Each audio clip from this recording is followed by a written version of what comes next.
Le roman de Renard, anthologie, de Classique et Compagnie Collège. Renard et les jambons d'Issograin. Renard, un matin, entra chez son oncle, les yeux troubles et la fourrure hérissée. « Qu'est-ce qui se passe, mon cher neveu ? Tu parais au mauvais état, lui dit le maître de maison. Est-ce que tu es malade ? Oui, je ne me sens pas bien. Tu n'as pas déjeuné ? Non, et je n'ai même pas faim. Allons donc. Allez, madame Hersante, levez-vous donc de suite et préparez à mon cher neveu une brochette de rognons et de rate. Il ne pourra pas la refuser. Hersante quitte son lit et se prépare à obéir. Mais Renard espérait mieux de son oncle. Il avait vu 3 beaux jambons suspendus au plafond de la salle, et c'est leur odeur qui l'avait attiré. « Voilà des jambons qui sont en danger, dit-il. Vous savez, mon oncle, si un de vos voisins les voyait, ils en voudraient une part. À votre place, je les décrocherais bien vite, et je dirais à tout le monde qu'on me les a volés. »« Bah, dit Issograin, je ne m'inquiète pas. On peut les regarder, mais on ne risque pas d'en manger. »« Comment ? Même si vous en demandez ? On peut toujours me demander. Je n'en donnerai pas. Ni à mon neveu, ni à mon frère, ni à personne au monde. » Renard n'insista pas. Il mangea ses rognons et s'en alla. Mais 2 jours plus tard, il revint pendant la nuit à la maison d'Issograin. Tout le monde dormait. Il monte sur le toit, creuse un trou et se faufile à l'intérieur. Il arrive au jambon. Il l'emporte, revient chez lui, coupe le jambon en morceaux et le cache sous son lit. Cependant, le jour se lève. Issograin se réveille. Quoi ? Le toit est ouvert. Les jambons, les chers jambons sont envolés. Secours aux voleurs ! Hersante, Hersante ! Nous sommes perdus ! Hersante, réveillée au sursaut, se lève, les cheveux en bataille. Qu'est-ce qui se passe ? Oh, quelle aventure ! On nous a volés. Il faut porter plainte. Ils crient, mais ils ne peuvent accuser personne. Ils ont beau chercher, ils ne savent pas qui leur a joué ce vilain tour. Pendant ce temps-là, Renard arrive, il a bien mangé, il a le visage reposé, l'air content. « Eh, mon cher oncle, que vous arrive-t-il ? Vous me paraissez en mauvais état. Est-ce que vous êtes malade ? » « Il y aurait de quoi être malade, répond Issograin. Tu sais, nos 3 beaux jambons, on me les a volés. »« Ah !» s'écrie Renard, « bravo ! Oui, c'est exactement ce qu'il faut dire. On vous les a volés. Bien, très bien. Mais mon oncle, il faut le crier dans la rue pour que tous les voix l'entendent. Mais c'est la vérité que je dis. On m'a vraiment volé les jambons, mes beaux jambons. »« Allez, reprend Renard, ce n'est pas à moi qu'il faut dire ça. Comme dit le proverbe, celui qui se plaint le plus n'a pas vraiment mal. Vos jambons, vous avez mis à l'abri des regards. Vous avez bien fait, je vous félicite. Comment, imbécile ? Tu ne veux pas comprendre. Je te dis qu'on m'a volé mes jambons. Mais oui. Continue à le dire. Je n'ai pas bien de ne pas nous croire, dit alors Dame Hersante. Si nous les avions, ce serait un plaisir de les partager avec vous. Vous le savez bien. Je sais que vous êtes malin, dit alors Renard. Mais cela va vous coûter de l'argent. Maintenant, vous avez un trou dans le toit. C'était nécessaire, d'accord, pour faire croire à un vol. Mais il va falloir le faire réparer. C'est bien par là que les voleurs sont entrés, n'est-ce pas ? Oui, c'est cela. Vous ne pouvez pas dire autre chose, évidemment. En tout cas, malheur à celui qui a pris mes jambons. Dites Issograin si je l'attrape. Renard ne répondit plus. Il fit une petite grimace et s'éloigna en riant sous cape. Renard et Chanticleer. Un autre jour, Renard arriva dans un village au milieu des bois, bien fourni en poules, coqs, oies et canards. Un riche paysan, messire Constant Desnois, avait sa maison dans un enclos avec beaucoup de provisions, des viandes fraîches et salées. Il avait d'un côté des arbres fruitiers, de l'autre un parc pour les bêtes, entouré d'une clôture de pieux de chêne recouverte d'épines épaisses. C'était dans cet enclos que Constant Desnois mettait ses volailles à l'abri. Renard s'approche doucement de la clôture, mais les épines entrelacées ne lui permettent pas d'entrer. Il aperçoit les poules et suit leurs mouvements, mais il ne sait pas comment les rejoindre. S'il quitte l'endroit où il se cache, ou même s'il saute par-dessus la barrière, on le verra et il sera pourchassé pendant que les poules s'éparpilleront. Il essaie d'attirer les poules en faisant du bruit, en baissant le cou et en agitant le bout de sa queue, mais rien ne réussit. Enfin, dans la clôture, il voit qu'un pieu est cassé. Ce qui lui permet d'entrer. Il s'élance et tourne dans un carré de choux cultivé par le paysan. Mais les poules l'ont entendu tomber. Elles se sauvent vers le bâtiment. C'est alors qu'arrive Chanticleer, le coq qui montait la garde. Il voit les poules se sauver et, ne comprenant pas de quoi elles ont peur, il les rejoint et leur dit sur un air de reproche: « Qu'est-ce qui vous prend de rentrer si vite à la maison? Vous êtes devenue folle ?» Pinte, la meilleure poule, celle qui pond les plus gros œufs, lui répond: « C'est que nous avons eu très peur. »« Et de quoi donc? Vous aviez une raison d'avoir peur? »« Oui, il y a une bête de bois qui pourrait nous faire du mal. »« Allons, dit le coq, ce n'est rien du tout. Restez tranquille, je m'occupe de tout. »« Oh, tenez, je viens encore de l'apercevoir, s'écrie Pinte. Je vais bouger les feuilles de chou sous lesquelles il se cache. »« Taisez-vous donc, espèce d'idiote, dit fièrement Chanticleer. Comment un renard pourrait-il entrer ici? Vous voyez bien que la haie est trop serrée. Dormez tranquille, après tout, je suis là pour vous défendre. » Sur ces mots, Chanticleer s'en va gratter un tas de fumier. Mais les paroles de Pinte le tracassent un peu.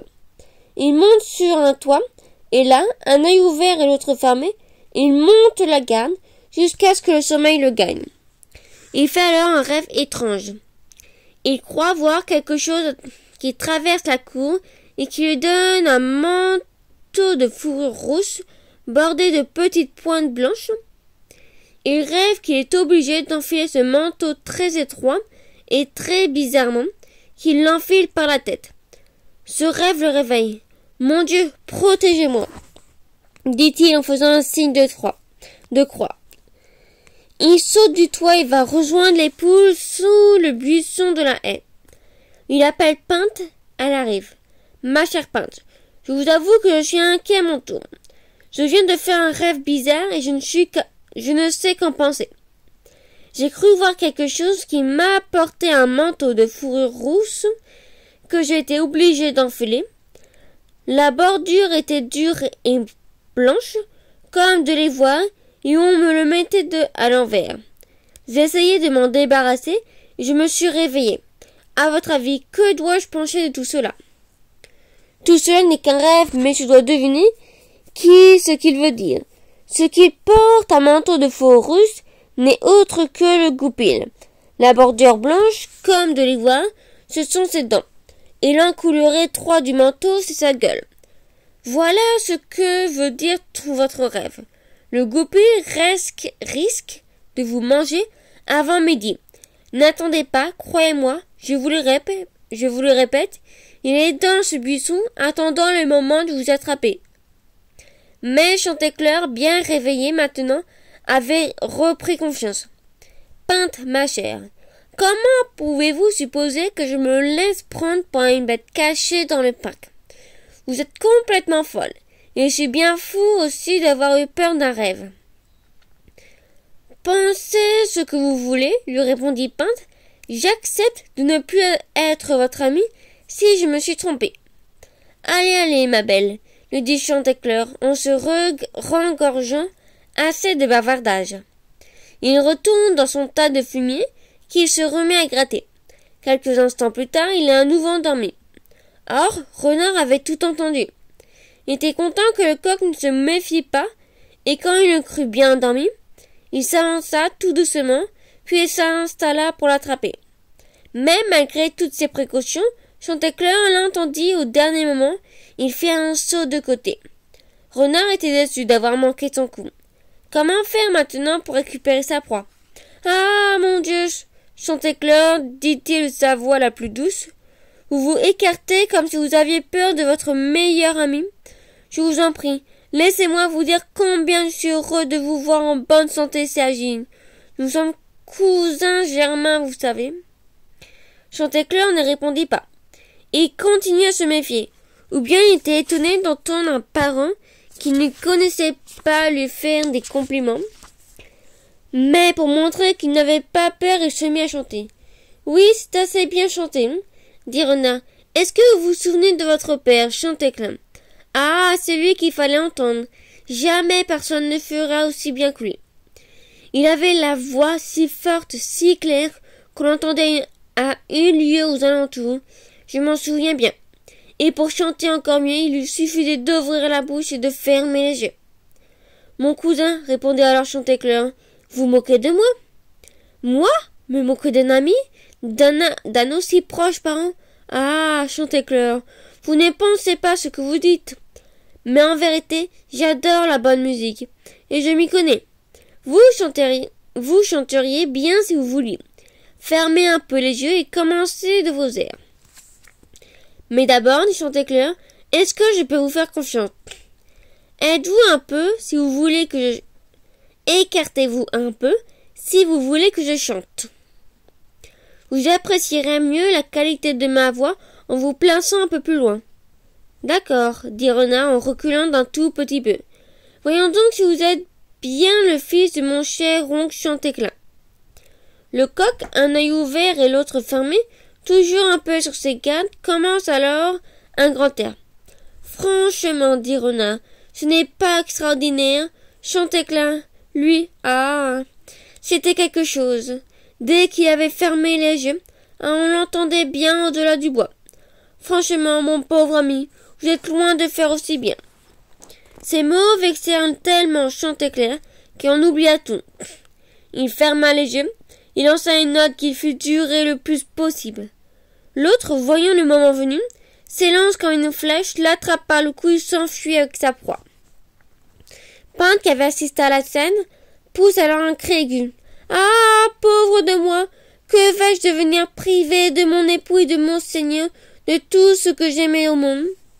Cependant, au moment où Renard s'emparait du pauvre coq, le jour tombé, la vieille femme chargée de s'occuper des volailles ouvrit la porte du poulailler. Elle appelle Pinte, Pisse, Rousette. Personne ne répond. Elle lève les yeux et voit Renard en train de se sauver avec Chantecler. Au secours, s'écrie-t-elle au renard, au voleur. Les paysans accourent de tous côtés. Qu'y a-t-il? Pourquoi tous ces cris? Au secours, crie de nouveau la vieille femme. Le goupil emporte mon coq. Renard franchissait alors les haies, mais les paysans l'entendirent tomber de l'autre côté. Et tout le monde se mit à sa poursuite. Constance Desnoises lâche son gros chien Mouvoussin.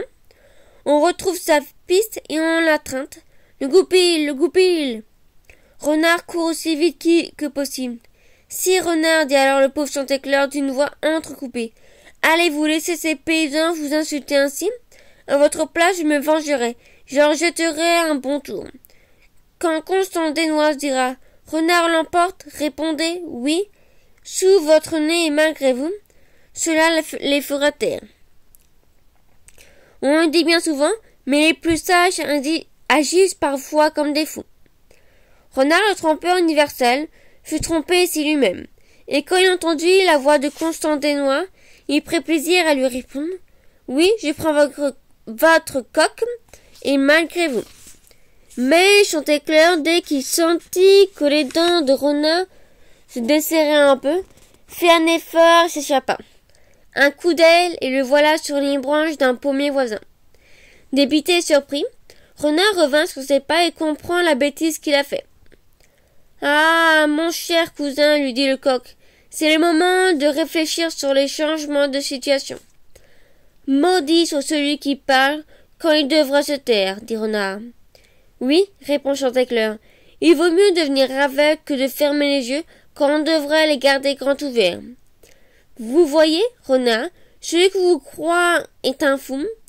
Au diable votre beau coussinage. J'ai cru que j'allais le payer cher. Mais vous avez intérêt à courir bien vite si vous tenez à votre peau. Renard ne s'amusa pas à répondre.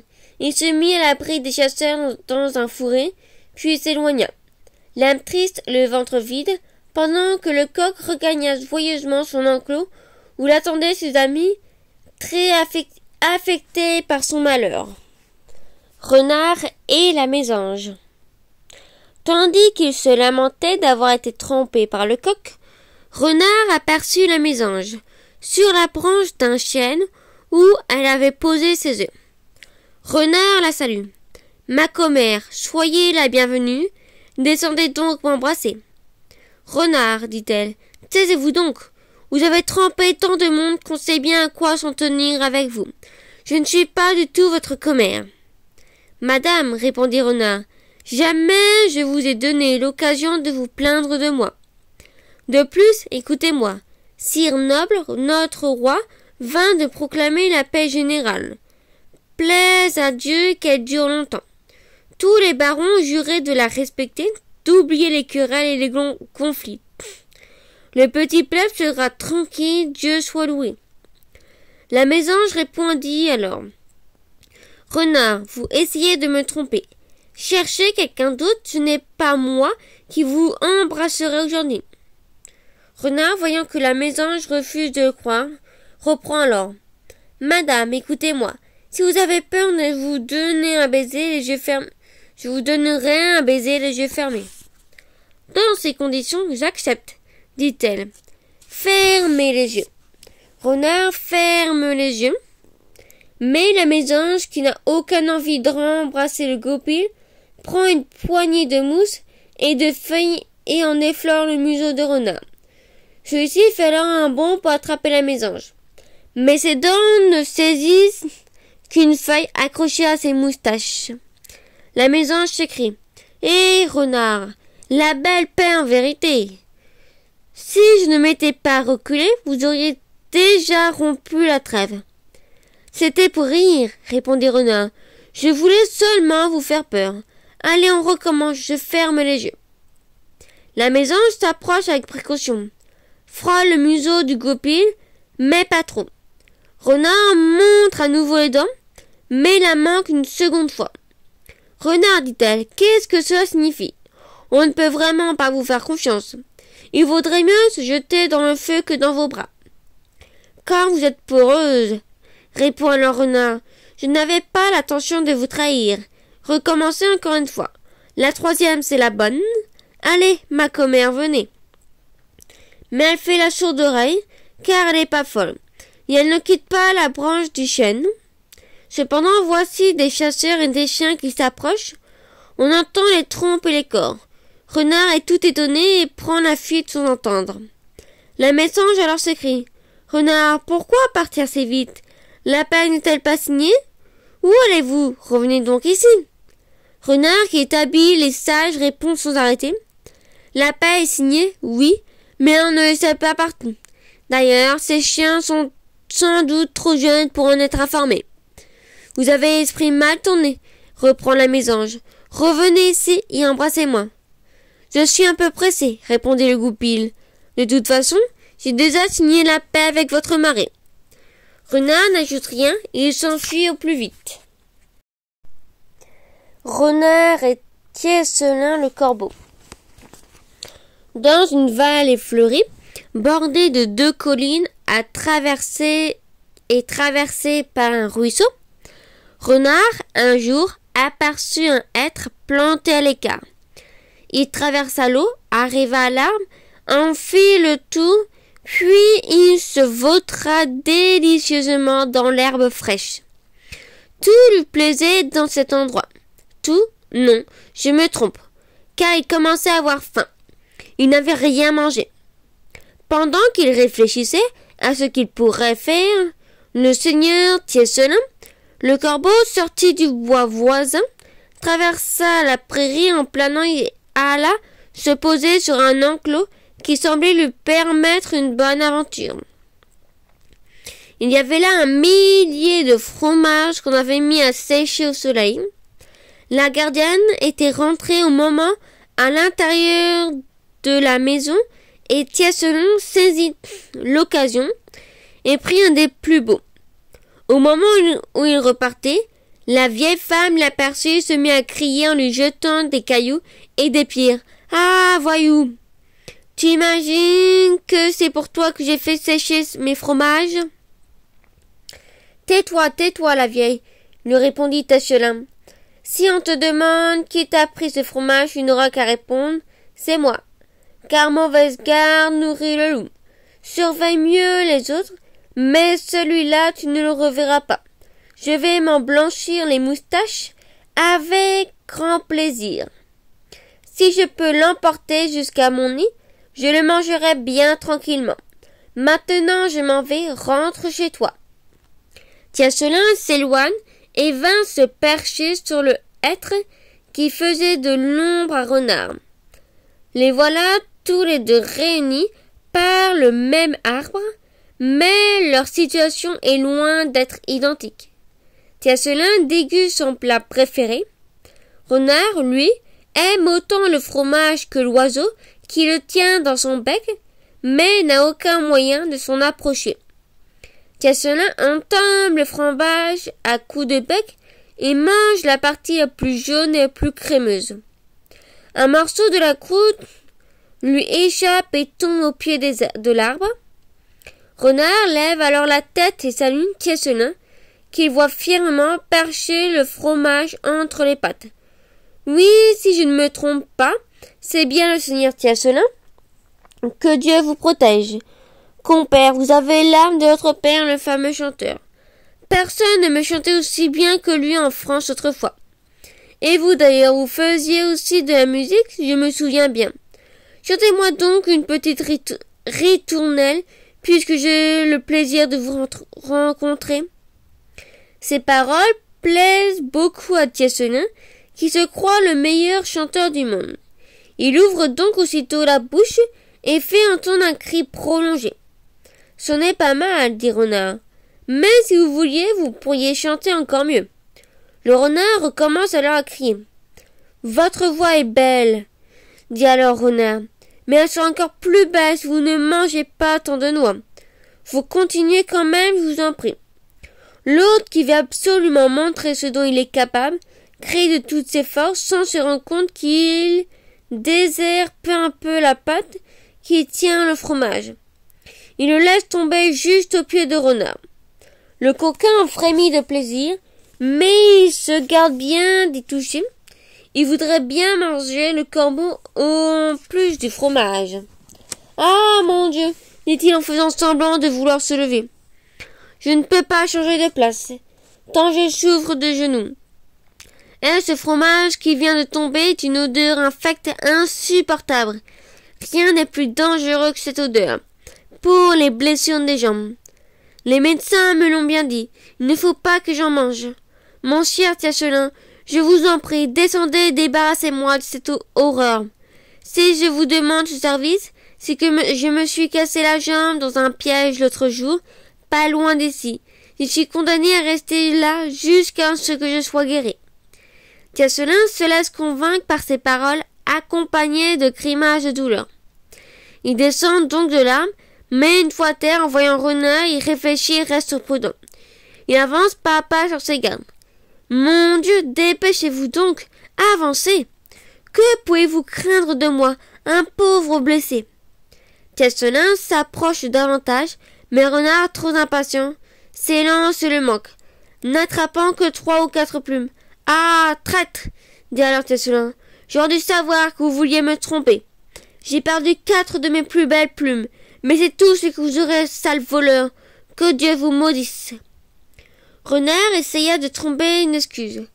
C'était la douleur qui lui avait fait fuir un saut malgré lui. Mais Tiasselon ne l'écouta pas. « Garde le fromage, je te le laisse. Mais moi, tu ne mourras pas. Tu peux pleurer autant que tu veux, je ne t'aiderai pas. »« Eh bien, va-t'en, espèce de braillard, » répondit Renard qui retrouve sa vraie nature. Cela me consolera de ne pas avoir pu te clouer le bec. Mon Dieu, reprit ensuite, ce fromage est vraiment excellent. Je n'en ai jamais mangé de meilleur, et ma viande n'en va plus mal. Et son repas terminé, il reprit le chemin des bois. Renard et les anguilles. Seigneur, c'était le temps où les beaux jours s'achèvent, quand l'hiver s'installe à son tour. Renard était dans sa maison, il n'avait plus de provisions. Il sortit donc de chez lui, sans se faire voir, traversa un marais couvert de joncs entre le bois et la rivière, et finit par arriver près d'une route pavée, et se mit alors à l'affût, couché le long d'une haie. Or, voici qu'arrivent à vive allure des marchands avec un chargement de poissons. Beaucoup de harengs, frais, car la bise a soufflé toute la semaine. Ils ont aussi d'autres poissons en grande quantité, des gros et des petits, des lamproies et des anguilles qu'ils ont achetés dans des fermes. La charrette est pleine. Dès qu'il les aperçoit, Renard, le trompeur universel, fit sur se montrer pour devancer les marchands. Regardez comme il est rusé. Il se roule dans l'air, puis s'allonge au milieu du chemin et fait le mort, les yeux fermés, la gueule ouverte, il retient son souffle et ne bouge plus. Les marchands approchent, ne se doutent de rien. Le premier voit Renard et appelle son compagnon. « Regarde là-bas, c'est un goupil ou un chien ?»« C'est un goupil, oui, fait l'autre après avoir regardé. Attrape-le et fais attention qu'il ne t'échappe pas. » Il s'approche vite, retourne en renard dans tous les sens, estimant la fourrure de son dos et de sa gorge. Pour l'un des marchands, elle vaut 3 sous, mais l'autre dit « Grand Dieu, elle vaut au moins 4 sous. Vois comme la gorge est blanche. Nous avons encore de la place. Jette-le dans notre charrette. Nous lui enlèverons son beau manteau ce soir. » Ce qu'ils font, tout contents de leur aventure, ils reprennent leur route en riant. Couché sur les paniers, Renard en a ouvert un avec ses dents, et il a mangé au moins 30 harengs de bon appétit, sans avoir besoin d'assaisonnement, ni sel, ni sauge. Mais avant de s'en aller, il ouvre un autre panier et plonge son museau et tire 3 colliers d'anguilles qu'il enfile par la tête et place aussi sur son dos. Maintenant, il lui faut trouver le moyen de descendre de la charrette, car il n'y a pas de marchepied. Il s'accroupit, s'avance un peu, puis s'élance, les pattes en avant et retombe sur le chemin d'un butin autour du cou. Après avoir ainsi sauté, il crie au marchand. « Que Dieu vous garde, ces anguilles sont à moi, vous pouvez garder le reste. » Les marchands sont stupéfaits, ils crient. « Oh goupil, oh goupil !» Ils se mettent à sa poursuite, mais Renard ne les entend pas. « Nous avons été inconscients, disent-ils. Il fallait être fou pour ne pas se méfier de Renard. Il a presque vidé nos paniers. Ah, Renard, continua-t-il, vous êtes un vaurien. Que ces anguilles vous fassent crever. Dites ce que vous voulez, répond le goupil. Je suis Renard et je me tais. Les marchands le poursuivent, mais ne peuvent le rattraper, car son cheval est très rapide. Épuisés, ils font demi-tour et abandonnent la partie en se traitant de tous les noms. Renard, sans ralentir, galope jusqu'à son château et l'attendent les siens. Il franchit la clôture. La noble Hermeline, son épouse, vient à sa rencontre, ainsi que ses 2 fils percent haie et Merlebranche. Une fois dans son tour, Renard ferme la porte. Tous lui font la fête et aux petits soins pour lui. Ses fils coupent les anguilles et en font des brochettes qu'ils posent sur la braise. La tonsure d'Isogrin. Pendant qu'il faisait cuire et rôtir les anguilles, le seigneur Isogrin passa devant le domaine de Renard. Il était maigre et affamé, ayant chassé toute la journée sans rien attraper. Flairant l'odeur inhabituelle qui s'échappait de la cheminée, il s'approcha d'une fenêtre pour voir ce qui se passait, et se mit à réfléchir aux moyens d'entrer. Il n'en pouvait plus de bâiller de faim et décida à appeler son commère. « Seigneur Renard, ouvrez-moi la porte, je vous apporte de bonnes nouvelles. » Renard l'entendit et le reconnut, mais il fit la sourde oreille. Isogrin insista. « Ouvrez, cher seigneur. » Alors Renard, qui avait une idée derrière la tête, demanda. « Qui êtes-vous ?»« C'est moi. »« Qui ça, moi ?»« Votre compère. »« Ah, je vous avais pris pour un voleur. »« Mais non, quelle idée. C'est moi, ouvrez-moi la porte. »« Attendez à moins que les moines aient fini de manger, dit Renard. Ils viennent de se mettre à table. »« Les moines? Il y a des moines là chez vous? » En fait, ce sont plutôt des chanoines, ceux de la baille de Tyron. Je viens de rentrer dans leur ordre. Nominidam, c'est vrai, dans ce cas, accordez-moi l'hospitalité. C'est possible, mais vous ne pourrez pas manger. Vous n'avez rien à manger? Oh, si, répondit Renard. Mais d'abord, c'est une question à vous poser. Êtes-vous ici venu pour manger? Non, non, je voulais juste prendre de vos nouvelles. Ce n'est pas le moment, dit Renard. Dites-moi, reprit Isogrin, est-ce de la viande que vous mangez? Vous plaisantez, répond Renard. Vous savez bien que religion, on ne peut manger que du fromage et du poisson. Saint Benoît nous commande de ne jamais manger autre chose. Je le savais bien, dit Isogrin, mais je vous demande de m'héberger pour aujourd'hui, car je ne sais où aller. Vous logez, dit Renard, c'est impossible. Personne ne peut entrer ici, si n'est moine ou ermite. Passez votre chemin. Isogrin comprend qu'il n'arrivera pas à entrer chez Renard, pourtant il insiste. Le poisson, c'est bon à manger. Donnez-moi-en juste un morceau pour goûter. Renard prend alors sur la braise 2 morceaux d'anguille, en mange un et apporte l'autre à Isogrin, qui attend à la porte en disant « Compère, approchez à accepter cette nourriture de la part des moines, qui sont sûrs que vous serez des nôtres un jour. »« C'est bien possible, répond Isogrin, mais donnez-moi donc cette nourriture en attendant. » L'autre lui donne le morceau d'anguille et le prend et l'engloutit aussitôt. Renard lui demande « Alors qu'est-ce que vous en pensez ?»« Seigneur Renard, Dieu vous le rendra. Donnez-moi encore un morceau, très cher ami, pour me convaincre de devenir moine. Si vous voulez devenir moine, vous serez bientôt mon supérieur, dit alors Renard. Avant le Pentecôte, vous serez élu prieur et paix. Vous vous moquez de moi? Pas du tout, cher Seigneur. Je vous jure sur ma tête que vous feriez le plus beau moine de l'Église. Ils auraient du poisson autant que j'en voudrais, tant que vous voudrez, mais il faut d'abord vous faire raser, couper et tondre la barbe. Alors dépêchons-nous, dit Isogrin. Vous aurez besoin d'une belle tonsure, répond Renard, juste le temps de chauffer l'eau. Renard dit au loup de passer la tête par un trou de la porte. Isogrin tend bien le cou. Renard, qui le prend vraiment pour un imbécile, lui verse l'eau bouillante sur la tête. Quelle méchanceté! Isogrin secoue la tête en grimaçant de douleur. Il recule en s'écriant « Ah, Renard, je suis mort!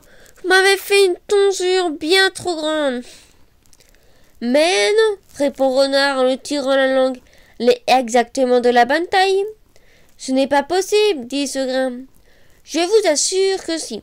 Il faut que vous sachiez aussi que la règle du couvent exige que vous passiez la première nuit dehors à l'épreuve. Je ferai tout ce qu'on me commande, dit Isogrin. Il fait serment à Renard de lui faire aucun mal et de suivre ses conseils. Renard sort de chez lui par une porte secrète et se rend auprès d'Isogrin, qui gémit d'avoir été rasé de si près. Il n'a plus ni poil ni peau.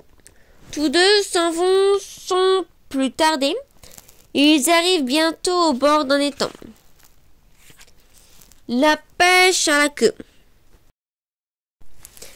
C'est un peu avant Noël, à l'époque où on sale les jambons. Le ciel était clair et plein d'étoiles, et l'étang où Isogrin devait pêcher était tellement gelé qu'on aurait pu danser dessus. Les paysans avaient creusé un trou dans la glace pour faire boire le bétail. Ils avaient laissé un seau. Arrivé là, le renard s'adressa à son compère. « Approchez-vous, Seigneur, c'est ici qu'on trouve plein de poissons. Et voici l'instrument avec lequel nous pêchons les anguilles, les barbeaux et tous les autres beaux poissons. » « Frère renard, dit Isogrin, prenez donc le seau et attachez-le, moi solidement à la queue. » Renard prend le seau. Il attache le mieux possible à la queue du loup. « Frère, dit-il, il faut maintenant que vous restiez tranquille sans bouger pour que les poissons arrivent. » Renard se met un peu à l'écart dans un buisson, pose son museau sur ses pattes et observe la scène. Isogrin est sur la glace, la queue plongée dans l'eau, mais l'eau commence à geler et emprisonne peu à peu la queue du loup. Celui-ci essaye à plusieurs reprises de tirer le seau, mais il n'y arrive pas. Il appelle alors Renard, car le jour commence à se lever. Renard lève la tête, on regarde autour de lui et dit « Allons-nous-en, mon cher ami, nous avons pris assez de poissons. »« Renard, s'écrie Isogrin, j'en ai pris beaucoup trop, le seau est trop lourd, je ne peux le retirer. » Allons. Alors Renard se mit à rire et lui dit « Quand on veut tout avoir, on perd tout. » La nuit est finie, voici le jour. Le soleil se lève, les chemins sont blancs de neige. Monseigneur Constant des Granges, en châtelain des environs, s'est levé de bonne heure. Il donne le corps, rassemble ses chiens, il fait seller son cheval. Entend des bruits, Renard détale et va vite se cacher dans sa tanière. Mais Isogrin, lui, reste aux mauvaises postures et tire dans tous les sens au risque de s'arracher la peau. S'il veut échapper aux chasseurs, il lui faudra renoncer à sa queue.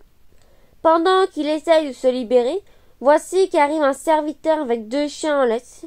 Il aperçoit Isogrin tout gelé et le crâne pelé, l'examine de plus près et crie « Au loup! À l'aide! À l'aide !» À ces cris, les chasseurs accourent avec les chiens. Isogrin n'est pas à la fête car le châtelain le suit en hurlant. Pied à terre, lâchez les chiens. On détache le chien qui se précipite sur le loup. Isogrin se défend vaillamment. Que faire d'autre? Il aura préféré la paix. Constant des Granges arrive, l'épée à la main, et s'approche du loup par derrière. Il veut l'assommer, mais il rate son coup, glisse sur la glace et tombe à la renverse. Se blesse à la tête.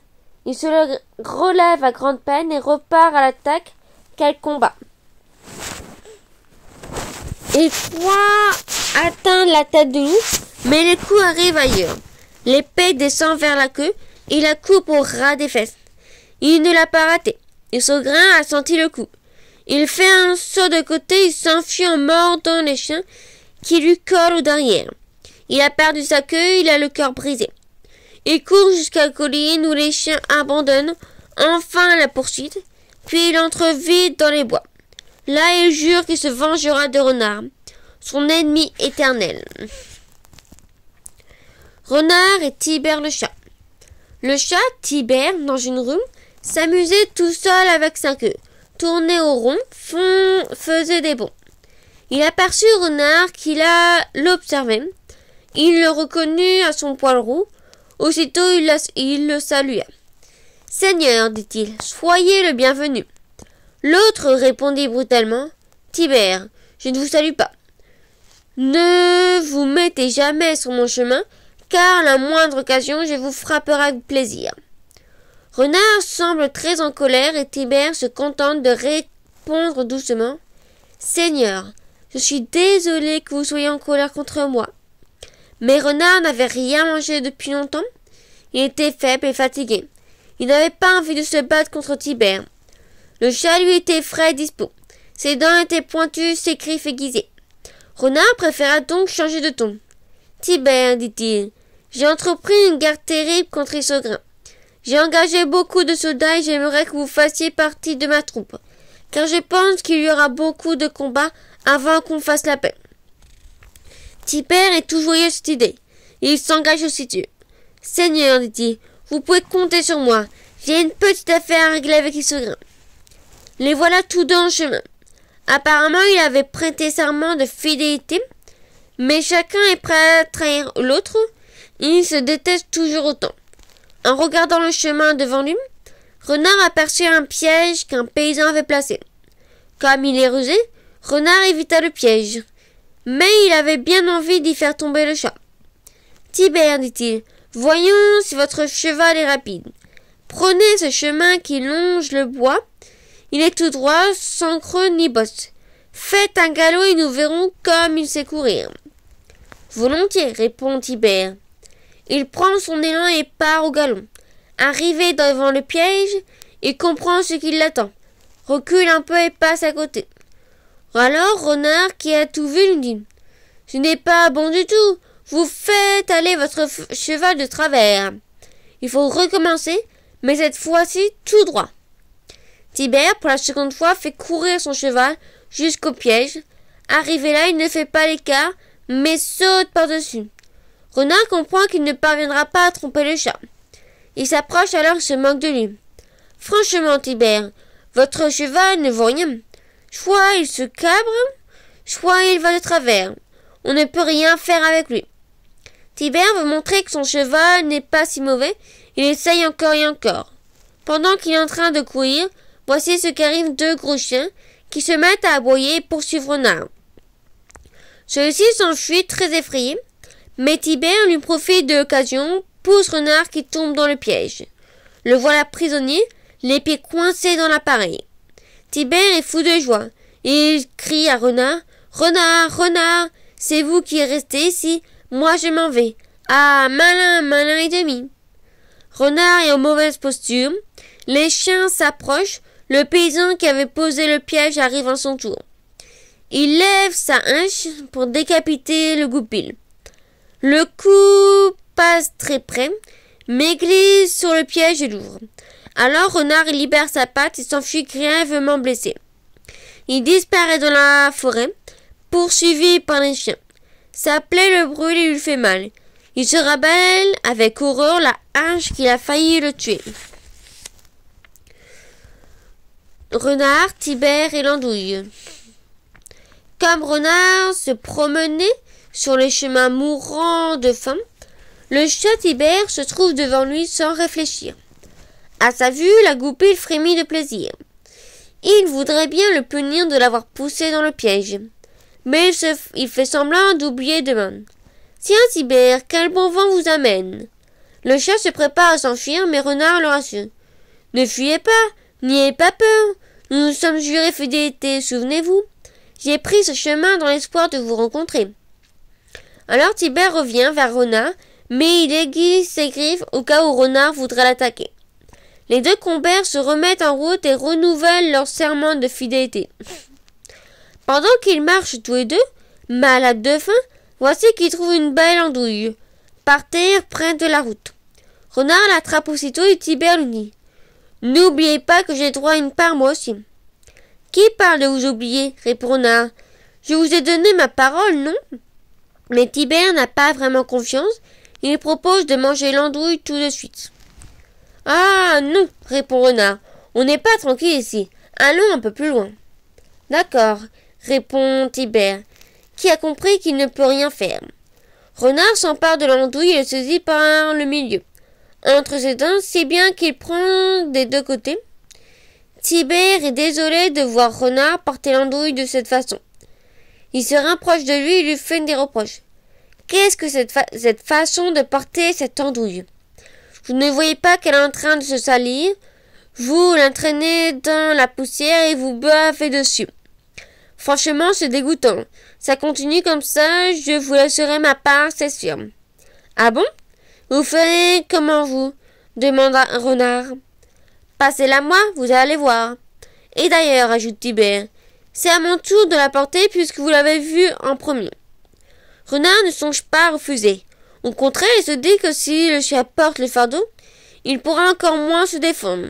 Car il accepte, et Tibère prend délicatement l'andouille dans sa bouche par une extrémité, puis la balance sur son dos. Il se tourne alors vers Renard et lui dit « Voyez, mon ami, c'est comme cela qu'il faut faire. Il ne touche pas par terre et je ne la salis pas avec ma bouche. Allons donc jusqu'à ce talus où il y a une croix. Nous nous arrêterons là pour manger et nous serons bien tranquilles, car nous pourrons surveiller de tous les côtés. » Ayant ainsi parlé, Tibère se met à courir vers la croix. Renard est en colère car il a deviné la ruse du chat et crie « Attendez-moi, voyons !»« Tout va bien, répond le chat. Dépêchez-vous de me rejoindre. » Puis il escalade la croix en un éclair grâce à ses griffes et s'installe sur un des bras. Renard est très contrarié. Il a compris que l'autre se moque de lui. Alors Tibère dit « Qu'est-ce qu'on fait maintenant ?»« C'est parfait, répond le chat. Montez donc et installez-vous, nous allons manger. »« J'en suis incapable, dit Renard. Mais vous descendez ou bien faites un beau geste. Jetez ma part et nous serons quittes. » Renard, qu'est-ce que vous dites? Vous avez bu ou quoi? Vous savez bien qu'une andouille c'est une chose sacrée, qu'on ne peut en manger que sur une croix ou sur une église. Tibère, il y a bien assez de place là-haut pour nous deux. Soyez généreux. Si vous ne voulez pas descendre, jetez-moi la part qui me revient, je prendrai le péché sur moi. Mais vous êtes vraiment malade. Vous me demandez de jeter par terre une chose sacrée. Écoutez, il n'y a qu'une chose à faire. Pour cette fois-ci, vous allez vous en passer la prochaine andouille que nous trouverons, je vous promets, qu'elle sera entièrement pour vous. Je n'en accepterai pas une miette. Tibère, Tibère, dit Renard. Nous nous retrouverons. Jetez-moi au moins un petit morceau. C'est incroyable, dit Tibère. Vous ne pouvez pas entendre qu'une autre andouille vous tombe entre les pattes. Vous êtes incapable de jeûner. Tibère abandonne la discussion et se met à manger l'andouille. À ce spectacle, Renard a les larmes aux yeux. Renard, dit alors Tibère, je suis heureux de voir que vous pleurez pour les péchés que vous avez commis. Dieu voit votre repenti et allégera votre pertinence. Pour le moment, je ne peux rien faire, répond Renard, mais tu finiras bien par descendre un jour. En tout cas, quand tu auras soif, il faudra bien venir à mon côté. Vous ne vous imaginez pas comme Dieu est bon pour moi, répond le chat. Il y a un creux dans le bois à côté de moi, rempli d'eau de pluie, et j'ai de quoi boire autant que je veux. Vous avez beau dire, réplique Renard, il faudra bien descendre tôt ou tard. Pas avant des mois, répond Tibère. En tout cas, avant 7 ans, répond Renard. Je jure de ne pas partir d'ici avant de l'avoir attrapé. Attention, répond Renard. Si on ne tient pas à son serment, on va en enfer. Je le tiendrai, réplique Renard. Je jure sur la croix que je ne bougerai pas d'ici pendant 7 ans s'il le faut. Je vous plains, dit alors Tibère. Rester sans manger pendant 7 ans, c'est bien cruel. Mais enfin, c'est ce qui est juré, juré. Je dis plus rien. Tibère se met à manger l'andouille et Renard est fou furieux. Il transpire et ne sait que faire. Il est au supplice. Mais soudain, il oublie sa douleur car il entend l'aboiement d'un chien qui a trouvé sa trace. « Qu'est-ce que j'entends » demanda-t-il en levant la tête. « Ne bougez pas » répond le chat. « C'est une procession qui se dirige vers ici. Vous ne pour faire des prières devant la croix. Restez doux car je me souviens que vous avez été prêté. » Renard a reconnu les chiens. Il se rend compte qu'il est en mauvaise posture et décide de s'enfuir au plus vite. Tibère, le voyant dégarpir, lui dit « Mon Dieu, Renard, que faites-vous? Avez-vous oublié votre serment? Restez, je vous en prie. Vous avez juré de ne pas bouger d'ici pendant 7 ans. Je parlerai aux chiens s'il le faut et je leur demanderai de vous épargner. Mais Renard le quitte au cours et court le plus vite possible pour échapper aux chiens qui sont à sa poursuite. Il connaît le pays comme sa poche et arrive à le semer. Cela ne l'empêche pas de maudire Tibère et il lui avoue une haine éternelle ne la laissera jamais en paix, guère à lui s'il croise son chemin. Tibère perd sa queue. C'était en mai, au printemps, au moment de l'ascension. Renard était dans sa maison, sans provisions ni victuailles. Il avait grande faim et se sentait faible. Il sortit donc de chez lui et tomba nez à nez avec Tibère. Tibère, mon cher ami, où allez-vous donc? Dites-le-moi. Eh bien, répondit Tibère, je voulais entrer chez un paysan qui habite par ici. Sa femme a caché un grand pot de lait dans une huche et je voudrais bien en avoir. Si tu veux venir avec moi, je peux te montrer l'endroit. Mais il faut être franc avec moi. Il y a des poules et des coqs. D'accord, dit Renard, je te donne ma parole. Je te suis, c'est toi qui décides. Il s'approche de la maison au fond de le tout sans faire de bruit et finissent par découvrir un pieu cassé qui leur permet d'entrer dans l'enclos. Renard dit alors le chat, voici comment nous allons faire. Nous allons d'abord entrer dans la maison, car si on commence par le poulailler, on risque d'éveiller les chiens et du coup, on ne pourra rien faire. Reste avec moi jusqu'au bout, si tu aimes le lait, tu en auras autant que tu veux. D'accord, répondit Renard. Tibère, très malin, entre le premier. Il demande à Renard de soulever le couvercle de la huche pour s'approcher du lait et se met à boire à grands traits. Le couvercle est lourd et Renard a du mal à le tenir levé. Il appelle Tibère. Tibère, dépêche-toi de boire et sors de là. Par Saint-Denis, j'ai mal à tenir ce couvercle. Mais le chat occupé à boire, il n'écoute pas. Pire, une fois rassasié, il renverse le pot et répand le lait qui est resté. Renard est furieux. Espèce de goinfre! Pourquoi avoir renversé ce pot?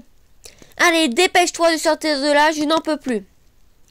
Tibère prend son élan et atteint le bord de la huche. À ce moment-là, Renard laisse tomber avec force le lourd couvercle sur la queue du chat. Il n'a pas fait semblant et la queue est coupée nette. Tibère pousse un cri de douleur et s'adresse à Goupil. Renard, tu m'as bien mal arrangé. Tu m'as coupé la queue. Moi? Pas du tout. C'est toi qui as fait tomber le couvercle. Mais de toute façon, tu devrais être content.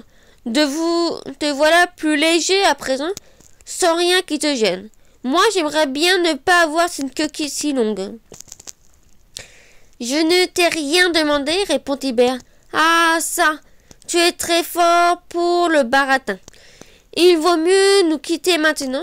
D'ailleurs, je crois entendre les chiens. Tu ferais mieux d'oublier les poules. Moi, je m'en vais. D'accord, répond Renard. Nous n'avons plus rien à faire ensemble, j'en conviens. Adieu, nous nous reverrons une autre fois. Ça, c'est ça, répond Tibère en le quittant. Nous nous reverrons, oui, mais devant la cour du roi. Renard et Isogrin dans le puits. Je vais raconter ici un bon tour du maître de la ruse et de l'astuce. Je veux parler de Renard. Vous savez, celui qui trompe et donne la pilule à tout le monde.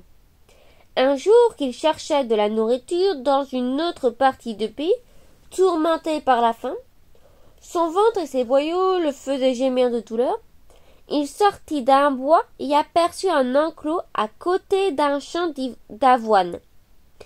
Il y avait une abeille et tout près une ferme solidement construite, entourée de murs épais et protégée par des fossés. Il renfermait tout ce que Renard pouvait souhaiter, poules et chapons à quantité. Mais comment y entrer? Renard court à droite et à gauche sans rien trouver. Mais en s'aplatissant devant la porte, il aperçoit un petit espace et arrive à se glisser à l'intérieur. Le voilà dans la place, mais il lui faut faire attention. Si les moines le voient, ils ne lui feront pas de cadeau. Il hésite un instant, songe même à rebrousser chemin, car il a peur, mais la faim le presse, tellement qu'il revient vers les poules. Il y en a 3 qui se sont blottés sur un tas de foin pour dormir. Il s'approche sans bruit, les étrangle toutes les 3, en mange 2 et emporte la 3e pour la faire cuire. Mais, arrivé à la porte, notre trompeur a une grande envie de boire. Justement, il y a un puits dans la cour. Renard s'y précipite, mais il est impossible d'arriver jusqu'à l'eau. Seigneur, écoutez bien l'aventure. Dans le puits, il y a 2 seaux. L'un remonte quand l'eau descend. Renard s'est appuyé sur la margelle et regarde au fond du puits. Il aperçoit son reflet et croit que sa femme Hermeline mécontente et lui demande « Dis-moi, que fais-tu là-dedans » Sa voix remonte en écho, la voix perplexe. Il s'avance encore un peu, met les 2 pattes dans le seau et sans comprendre ce qui lui arrive, le voilà qui descend. Vraiment quelle aventure! Il est dans un drôle de pétrin. Il souffle le martyr, sa fourrure est trempée, il se maudit d'avoir été si bête. Seigneur, au même moment, la même nuit, à la même heure, Isogrin était de fort mauvaise humeur. Il cherchait à manger lui aussi, et se trouvait près de la ferme des moines. Avisant le puits, il s'y accouda comme l'avait fait Renard, et regardant enfin apercevant son reflet dans l'eau, quelle surprise! Il lui sembla reconnaître sa femme herçante à côté de Renard. Il se mit alors à hurler de toutes ses forces, insultant sa femme, et l'accusant de le tromper avec Renard. Ce dernier le laissant crier un bon moment, puis dit « Quelle est cette voix qui m'appelle, mon Dieu !»« Qui es-tu » demanda Isogrin. « C'est moi, votre ancien voisin et ami, celui que vous aimiez tant. Mais maintenant il faut m'appeler Feu Renard. »« Ah, je respire, répond Isogrin. Mais depuis quand es-tu donc mort ? » Depuis l'autre jour, répond Renard. Dieu, dans sa bonté, m'a tiré de la vie misérable que nous avons sur terre. Je vous supplie de me pardonner de la misère que je vous ai faite. Je ne vous en veux pas plus, répond le loup, et même je suis triste que vous soyez mort. Pas moi, répond Renard. Au contraire, j'en suis ravi. Mon corps est enterré dans un cercueil près de ma femme, dans ma tanière, mais mon âme est ici au paradis. Et ici on a tout ce que l'on peut souhaiter. Du gibier en quantité, des moutons et des vaches, des lièvres et des poules aussi. Isogrin voudrait bien entrer au paradis lui aussi. Il supplie Renard de l'aider, mais celui-ci ne veut rien entendre. Enfin lui montre le sort du doigt et lui dit « Vous pouvez voir la fameuse balance. Seigneur, écoutez ce prodige. Il lui fait croire que c'est la balance à peser le bien et le mal. Isogrin jure qu'il s'est confessé, fait une prière et demande l'absolution de ses péchés. Pendant ce temps, Renard était dans le seau du bain. Il avait joué de malchance en s'y mettant, et Isogrin maintenant à connaître la même mésaventure. Quand il eut bien prié et rendu grâce à Dieu, Isogrin s'installa dans le seau d'eau, croyant faire peser son âme. Comme il était plus lourd, le seau se mit à descendre, faisant de même coup remonter celui dans lequel se trouvait Renard. Ils se croisèrent à mi-chemin. À la grande surprise d'Isogrin, compère, pourquoi t'en vas-tu ? C'est la coutume, répond Renard. Quand on arrive, l'autre s'en va. Me voici sorti des griffes du diable et tu rejoins le monde des démons. En prononçant ces dernières paroles, Renard avait atteint le rebord du puits et s'installa à terre sans demander son reste. Il ne cessa de courir jusqu'à ce qu'il soit bien de la baille. Isogrin et Archante portent plainte devant la cour du roi. L'hiver venait de se terminer. La rose s'épanouissait, l'eau pépine était en fleurs. Le roi Nob, à l'approche de l'Ascension, convoqua toutes les bêtes en son palais pour tenir sa cour. Tout le monde accourut, sauf Renard. Ce mauvais larron se fourbe, et tous se mirent à l'accuser devant le roi, se plaignant de ses ruses et de son orgueil. Isogrin parla le premier, s'adressa ainsi au roi.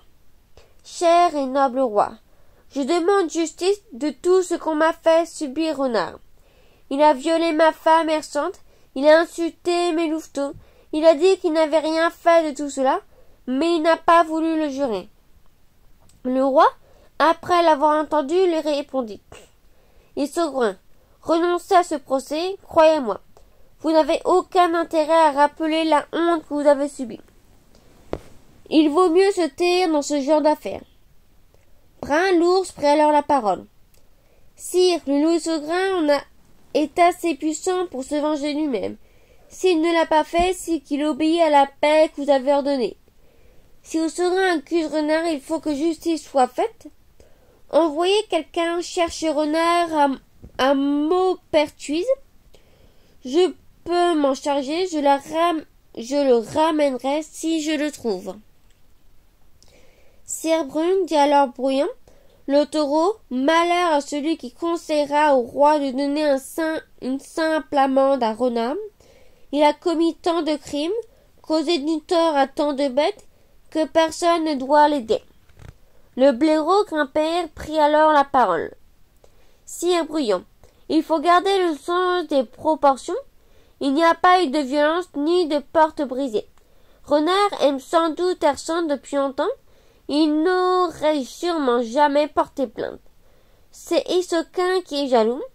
Mais pourquoi en avoir parlé au roi et au baron?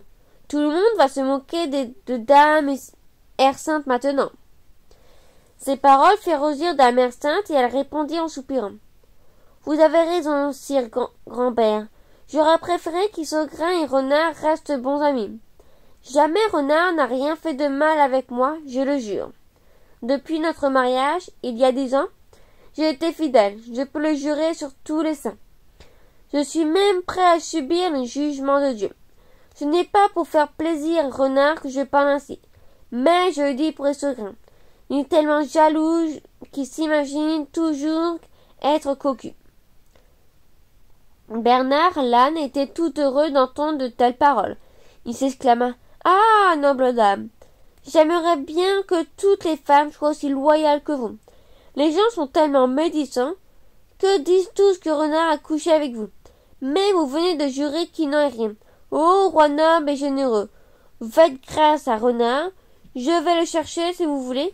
Et il payera l'amende que vous déciderez. » L'assemblée déclara alors. Sire convoqua encore une fois Renard, et s'il ne se présente pas devant la cour, il faut lui infliger une correction dont il se souviendra. Vous avez tort de vouloir à tout prix juger Renard, dit le roi noble. Malgré tous ses cris, il ne veut pas l'humilier. Hersante n'a qu'à subir le jugement de Dieu, voilà tout. Oh là, sire, pas question, dit Hersante. Si Hersante garde la marque de feu, tout le monde le verra et me traitera de cocu et de jaloux. Je préfère retirer ma plainte et me venger moi-même. Allez au diable, répliqua alors le roi. Vous voulez la guerre, c'est ça? Par Sainte Léonard, je connais bien Renard. Il peut vous faire plus de mal que vous ne pouvez lui en faire vous-même. De plus, la paix est proclamée.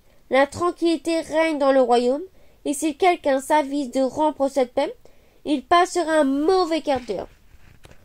En entendant le roi, Isogrin ne sait que faire.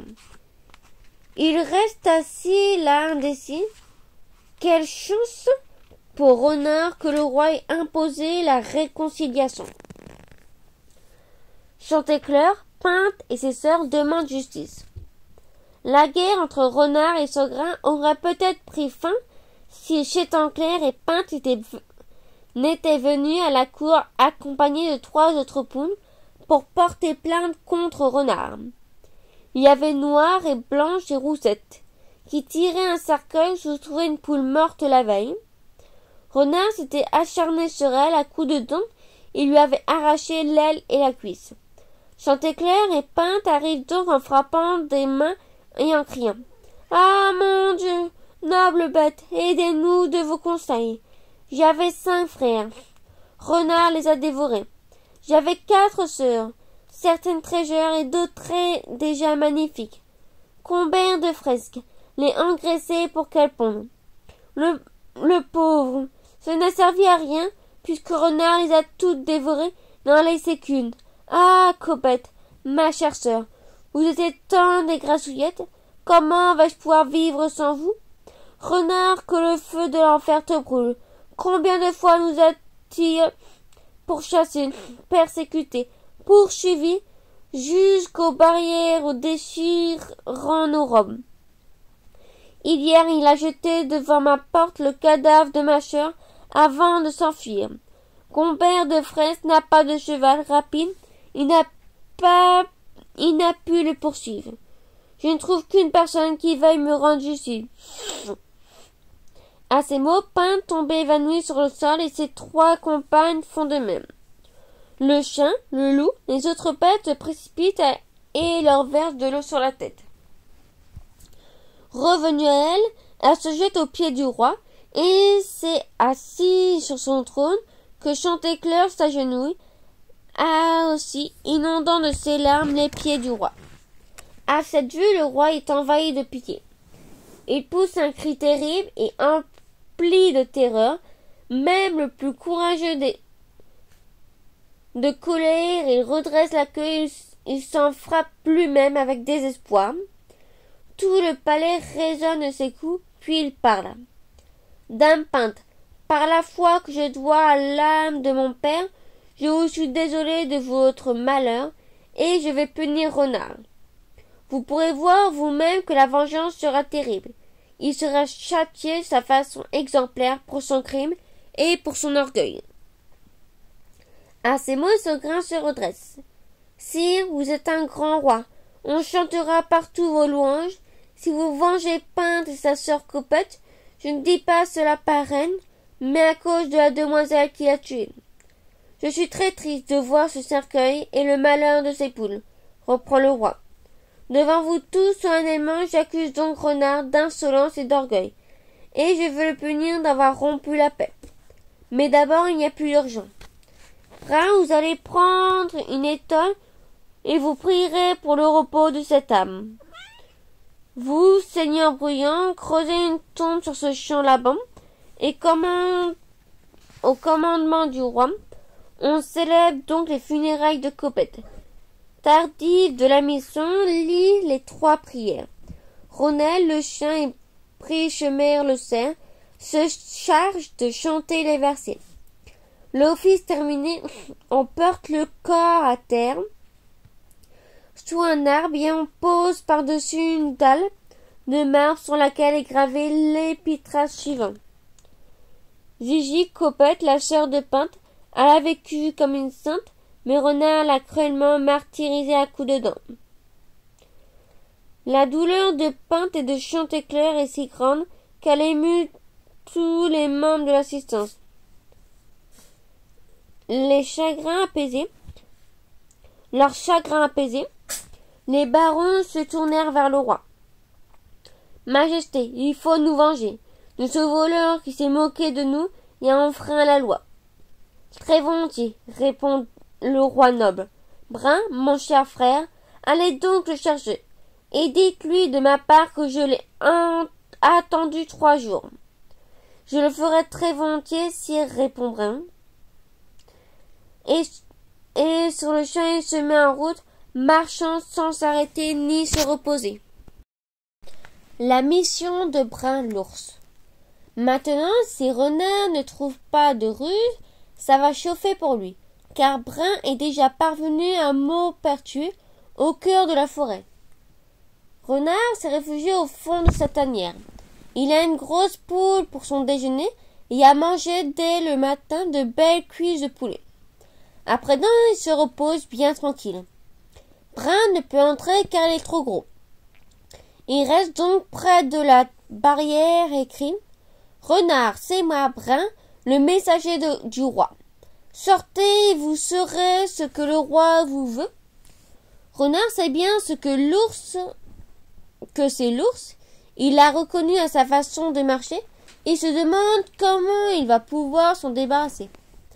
Brun, mon cher ami, vous êtes sûrement épuisé d'avoir dû venir jusqu'ici. Je m'apprêtais justement à partir après avoir mangé une délicieuse spécialité française. Je m'étais préparé des midis du lard avec des pois pour ne pas avoir faim, et ensuite j'ai mangé au moins 7 gâteaux de miel nouveau. Au nom de Dieu, s'exclama Brun, par Saint-Gilles, d'où vient ce miel? C'est ce que j'aime le plus au monde. Mon cher Seigneur, montrez-moi où vous l'avez trouvé, par là, pour l'amour de Dieu. Renard a un petit sourire. C'est si facile de rouler l'ours brun. Brun, dit-il, si j'étais sûr que vous êtes un ami loyal, je vous donnerais tout de suite ce bon miel tout frais qui est là-bas, juste à l'entrée du bois de l'Enfroy, le forestier. Mais à quoi bon?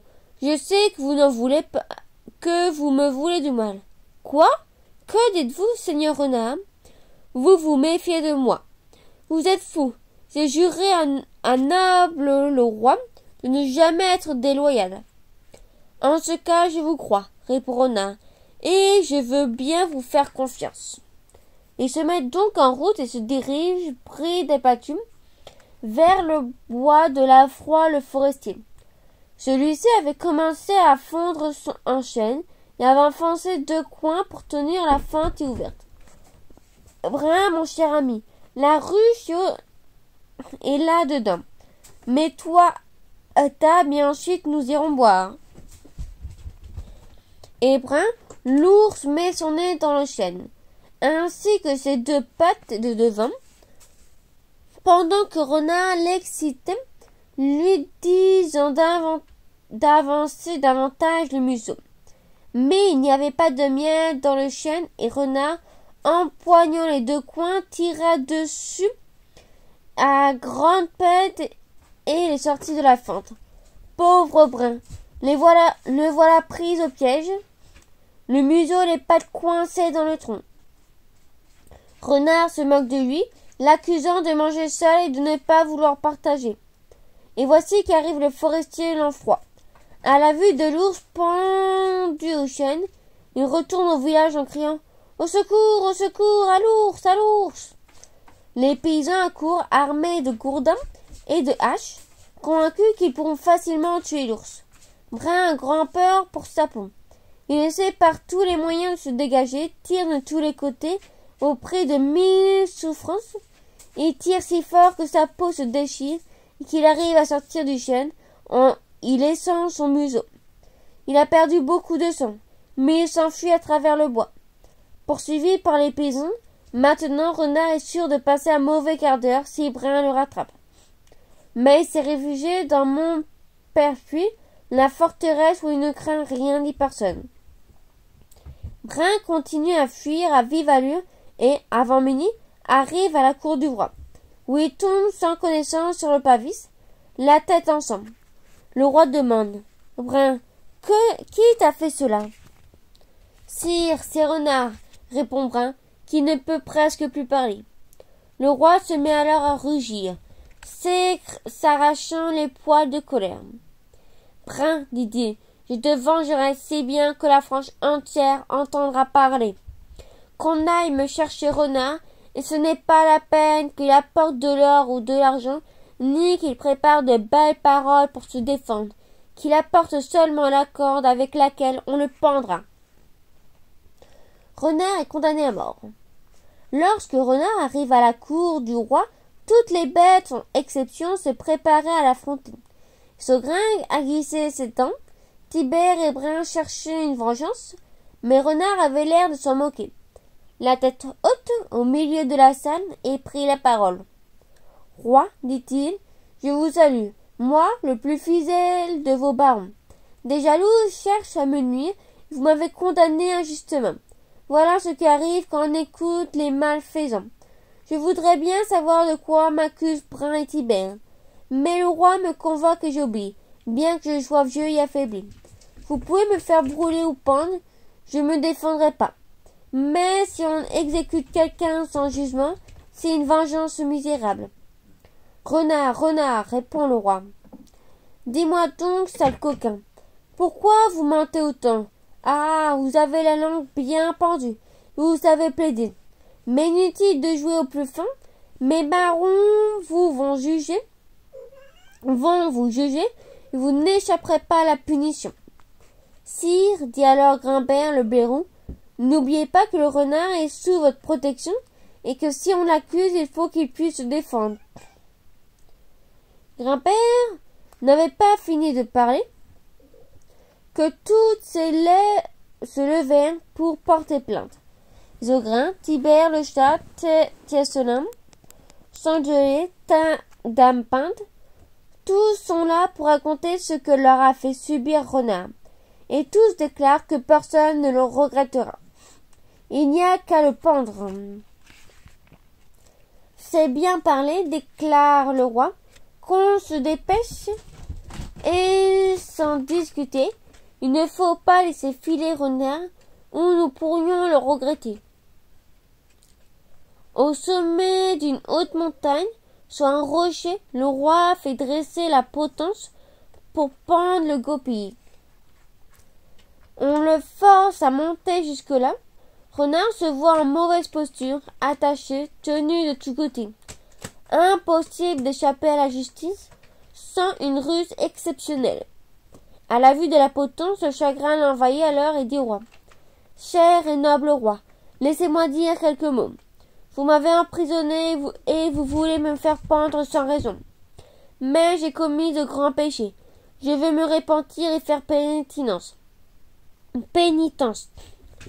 Permettez-moi de prendre la croix et d'aller au-delà des mers. Si je meurs là-bas, mon âme sera sauvée. Alors que si vous me faites pendre, vous m'empêcherez de me repentir, et votre vengeance sera bien médiocre. À ces mots, il se jette aux pieds du roi, qui ressent une grande pitié. Grimbert revint à la charge et réclame la grâce de Renard. Sire, au nom de Dieu, écoutez-moi. Pensez au courage et à la vaillance de Renard. S'il revient au bout de 5 mois, il pourra vous servir, car vous n'avez pas de meilleurs soldats. Ne dites pas cela, répond le roi. Quand il reviendra, il sera pire qu'avant, comme tous ceux qui sont revenus des croisades. Dans ce cas, il ne reviendra pas, rétorque Grimbert, tant qu'il n'aura pas la conscience tranquille. Et le roi dit: alors qu'ils prennent la croix à condition qu'il reste là-bas. À ces mots, Renard est fou de joie. On fixe la croix sur son épaule droite, on lui apporte la besace et le bâton. Voilà donc Renard devenu pèlerin. Le roi lui demande de renoncer à la ruse et au mal, et le goupil promet tout ce qu'on veut. Il quitte la cour sans saluer personne, sauf le roi et la reine fière, la magnifique qui est si belle. Priez pour nous, lui dit-elle, nous prierons pour vous, Renard. Madame, répond-il, heureux celui pour qui vous faites des prières, et si vous me donnez la bague que vous portez, mon pèlerinage sera heureux. Je vous donnerai à mon retour plus de 100 fois ce qu'elle vaut. La reine lui offre sa bague. Renard la pose à son doigt, puis il quitte la cour sans tarder. Du haut de la montagne, Renard regarde la cour, tous ceux qui viennent de le condamner. Il arrache alors sa croix de pèlerin, jette sa besace et son bâton, et crie d'une voix forte: Écoute-moi, sire, je suis revenu des croisades. Le sultan Noureddin te salue bien. Il m'a chargé de te dire que les peignes tremblent de peur dès qu'ils entendent ton nom. Ah ah ah. Renard se dirige vers Maupertuis, son château fort, son donjon, il ne craint aucune attaque. Sa femme et ses fils viennent à sa rencontre, tous s'occupent de lui, et il se moque bien des menaces. Fin.